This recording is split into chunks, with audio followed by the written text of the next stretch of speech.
अस्सलाम वालेकुम। EDU 303 final term preparation को लेकर इस सब्जेक्ट पर ये मेरी लास्ट वीडियो है, जिस पे मैं सब्जेक्टिव भी और ऑब्जेक्टिव दोनों आपसे शेयर कर दूंगी। और वैसे इसके अलावा मैंने एक सब्जेक्टिव वीडियो पहले भी रिकॉर्ड की हुई है, जो कि प्लेलिस्ट में मौजूद होगी, जो लेक्चर्स मैंने रिकॉर्ड किए थे 23 टू ऑनवर्ड 45। तो कहनी एक और बात मैंने कहनी थी कि इस सब्जेक्ट के जो MCQs होते हैं ना, वो कॉन्सेप्चुअल होते हैं। तो आपने कोशिश करनी है कि पास्ट पेपर फाइल्स को एज ए प्रैक्टिस लें, पर कम्प्लीटली उसके ऊपर रिलाई ना करें कि 100% नहीं है कि वही वाले MCQs आपके पेपर में आ जाए। दूसरी चीज़, सब्जेक्टिव की प्रैक्टिस कर ले, हो सकता है कि ये वाले क्वेश्चन पेपर में आ जाए। तो मैं आपको बता देती हूँ कौन से MCQs और कौन से क्वेश्चन इंपॉर्टेंट है। ये पेपर है मेरे पास जो कि सॉल्व किया हुआ नहीं है, तो मैंने इसको सॉल्व किया। और यहाँ पे देखिए MCQs वाज कॉन्सेप्चुअल, स्टूडेंट ने ये पहले बता दिया। ठीक है, तो क्वेश्चन जो है ना, define the sensory motor stage according to the पेजे डेवलपमेंट थ्योरी। उसका जो फर्स्ट स्टेज था ना कॉग्निटिव डेवलपमेंट का, वो सेंसरी मोटर था, जो कि मतलब 0 to 2 years होता है। और इसके अंदर जो इन्फेंट्स होते हैं वो लर्न करते हैं through the sensory experiences and the motor actions. ठीक है। सेकंड, इस क्वेश्चन के अंदर एक और क्वेश्चन मर्ज था कि प्राइमरी और सेकेंडरी सर्कुलर रिएक्शंस बताने हैं। ठीक है, जो प्राइमरी रिएक्शंस होंगे ना, सर्कुलर रिएक्शंस, वो वाले एक्शंस होंगे जो बच्चे की अपनी बॉडी के ऊपर होते हैं, मतलब सेल्फ सेंटर्ड होते हैं। इसको सेल्फ फोकस्ड भी बोल सकते हैं, लाइक सकिंग थंब। और आई थिंक ये लेक्चर नंबर 23 का टॉपिक है।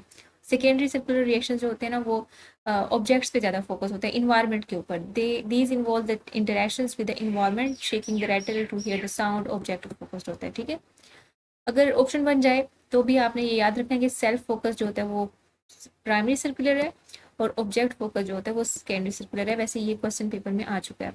नेक्स्ट क्वेश्चन जो आ चुके हैं पेपर में, वो है पेरेंटिंग स्टाइल्स कौन से होते हैं। 4 टाइप्स होती है, अथॉरिटेटिव, अथॉरिटेरियन, परमिसिव और निग्लेक्टफुल। और इसकी आप डिटेल भी देख सकते हैं। नेक्स्ट है कि television is a beneficial for the children. जैसे कि लेक्चर में मैंने डिस्कस किया था कि हो सकता है कि हमसे मोबाइल का पूछ लें, लेकिन इन्होंने लास्ट ईयर टेलीविजन का ही पूछा है। तो आपने यहाँ पे वैसे जो इसका आंसर है ना, इन्होंने सारे पॉजिटिव पॉइंट्स बताए हैं कि educational programs improve the learning, like cartoons with alphabets and number. इससे बच्चों की ग्रोथ होती है। इनहेंस लैंग्वेज स्किल, इससे लैंग्वेज भी इंप्रूव होती है। Build the general knowledge if the content is age appropriate. तो ये सारी चीज़ें बेनिफिट्स बताए हैं। और उन्होंने वैसे कहा भी हुआ कि टेलीविजन इस बेनिफिशियल, फायदेमंद है कि नहीं है। तो आपने ये जस्टिफाई कर देना, अपने से भी खुद से पॉइंट्स लिख सकते हो।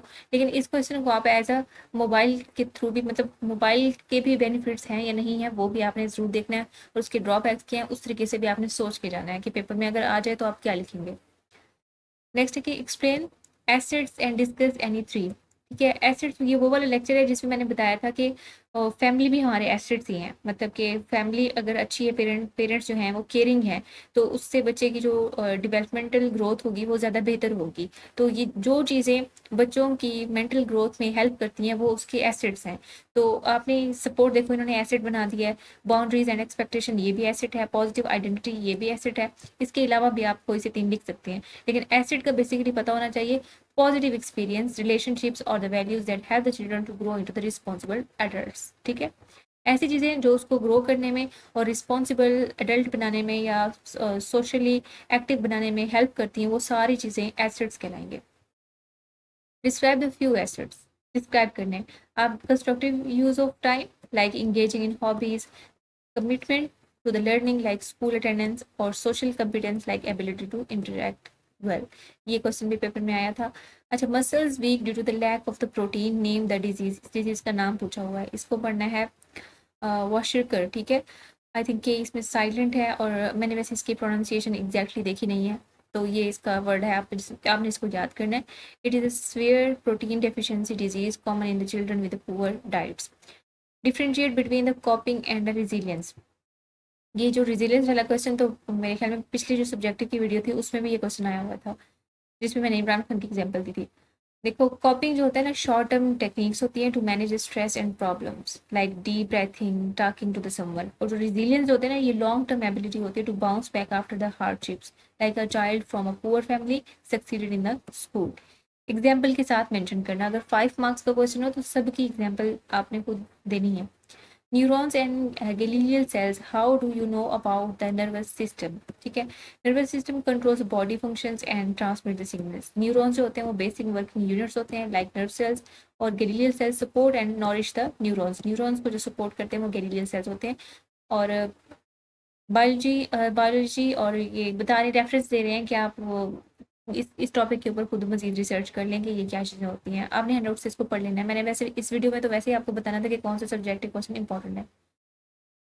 Okay, law of pregnance, this gestalt psychology principle says the brain interpret complex images in the simplest form possible.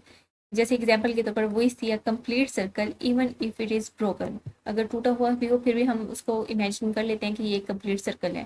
ठीक है, इसको बोलते हैं law of pregnance. Ali has a sister Maria, जो इस तरह के लॉजिकल क्वेश्चन होते हैं ना, उनके चांसेस होते हैं कि वो रिपीट हो जाए। ऐसे इसी तरह से एक और सिनेरियो आपके पास आ सकता है। Ali has a sister Maria, he knows pink is for girls and blue for boys. How, उसको कैसे पता चला? थ्रू द जेंडर सोशलाइजेशन से। ठीक है, अली लर्न्स जेंडर रोल्स विया observation, media and the culture norm से वो सीख जाता है।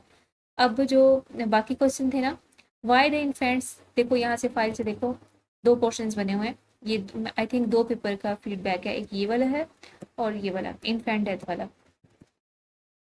Okay, why the infant death rate higher in the industrial areas. ठीक है, क्योंकि पोल्यूशन की वजह से बैड एयर क्वालिटी होती है, lack of clean water, poor medical access and unsafe housing की वजह से। ओबेसिटी, हेल्थ रिस्क, इसकी हार्ट डिजीज हो सकती है। ओबेसिटी मतलब मोटापे से, डायबिटीज, शुगर हो सकती है, जॉइंट पेन हो सकती है और हाई ब्लड प्रेशर हो सकता है। Why do the children consume the low quality food, easy available होती है। जंक फूड जैसे पेरेंटल हैबिट्स भी हो सकती हैं, एडवर्टाइजिंग इन्फ्लुएंस भी हो सकता है और लैक ऑफ न्यूट्रिशन अवेयरनेस भी हो सकती है। लैंग्वेज डेवलपमेंट, इसके बारे में ब्रीफली नोट लिखना था, like hearing others speak, responding to the environment, practicing the sounds like babbling to the words and imitation and interaction. Next, ये जो फाइल है ना, ये सर तनवीर की क्रिएट की हुई फाइल है, क्विज नंबर 3 के एमसीक्यूज है। तो आपको पता है ना कि वो जस्ट आंसर्स मेंशन कर देते हैं, वैसे होती तो इम्पोर्टेंट फाइल है। तो मैंने इसके पॉसिबल 4 ऑप्शंस जनरेट करवाए हैं ताकि आपको याद रहे।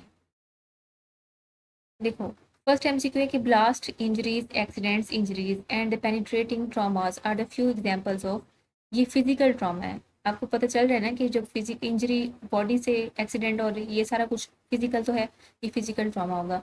Journaling, experimental activities, personal focus, collaborative learning are the few methods practiced in social constructivism के अंदर ये चीज़ें प्रैक्टिस की जाती हैं।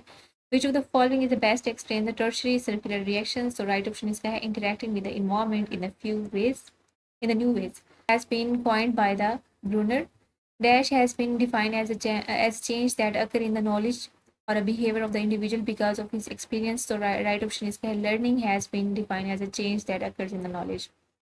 Which of the following argues that a singular language acquisition device initially treats two languages as one, mashes them up and differentiate them later? तो mishmash theory है right option इसका. Which of the following is a common all over the world including an affectionate high-pitched tone with the extreme modulation accompanied by the exaggerated facial expressions? So इसका right option है motherese. Which one of the following stage of the development given by the Harry Stacks Sullivan includes a need for an intimate relationship? तो इसका right option है pre-adolescence. तो ये थे MCQs, बहुत कम है एमसीक्यूज। वैसे अगर आपके पास टाइम है तो आप फाइल को अप्रोच करें और पास्ट पेपर फाइल ज़रूर करके जाएं, लेकिन पेपर आपका कॉन्सेप्चुअल आएगा तो बेहतर है कि आप टाइम दें, हैंड आउट स्कोर पढ़ लें थोड़ा सा। Thanks for watching, all the best.